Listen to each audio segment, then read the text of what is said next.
Hello everyone. This is Susanne Knabe-Nicole from Police Science Doctor with your weekly dose of police science snippets. The purpose of Police Science Doctor is to bring research findings in criminology, police science, investigative psychology, forensic psychology, law enforcement research, all that good stuff, and take it to the practitioners, law enforcement personnel, people working in military, intelligence, analysis, anything that's got anything to do with crime fighting. And the snippets are one of the ways that I try to do that. I go through lots of research articles to see which ones are actually applicable and of practical use to people like you, hopefully. And I do a number of things with them. I select 3 every week and I email them to everyone on the Police Science Doctor email list every Tuesday. So you can get these directly into your inbox. There's no spam in there. You can subscribe for free. Just Google Police Science, go to Police Science Doctor, enter your details into the form that pops up or that you'll find at the bottom of each page. And you can also, once you have signed up to that free list, you can leave at any time, of course, so there's absolutely no risk. You also get access to all the previous police science snippets. You can download them as PDFs. There's 3 every week in one go. So every time I do this, I put 3 together. And then I come onto social media like this, and I try to put them into a little bit of context or explain what the impact of them might be. So the first snippet for today is about the perception of sex offenders. Student prison officers were assessed as to their views of sex offenders at the beginning and at the beginning and end of their practical and theoretical training. Prison officer students were likely to hold less punitive views about sentencing and punishment at the end of their training than at the beginning. So that has changed. So the punitive sentiment in how they felt about those sex offenders was reduced. However, the endorsement of risk did not change. So obviously with what they saw in their training, I don't know if there was a year or 2 years, did not make them think that the risk has changed in any way. While the tendency to adhere to stereotypical images of persons convicted of sex offenses increased. So actually working with sex offenders somehow reinforces perhaps stereotypes that these professionals came across. So I thought that was quite unusual.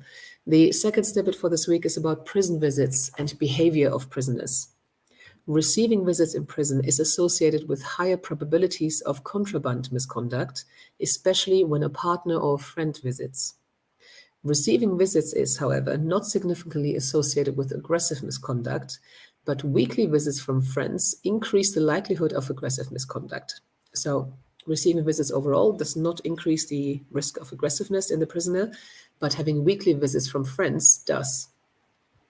Visits are particularly not associated with verbally aggressive behaviors, but they are associated with lower likelihoods of physically aggressive behaviors. So they reduce physically aggressive behaviors in the prisoner. No significant associations were found between child or family visits and any type of misconduct. So neither positive nor negative in this particular study. And this is also about prisons. The third snippet for this week is about Greenspaces in Prisons. Green space is positively related to prisoner and staff well-being, as prisons with a higher percentage of green space have significantly lower levels of self-harm in the prisoners, less violence, and lower levels of staff absence. So that's definitely something that's worth investing in. These were the snippets for this week. As you know, there can't always be something that's relevant to your particular role because you guys cover so many roles and you're watching from all over the world. So I hope there's something for you this week or in the past or in the future.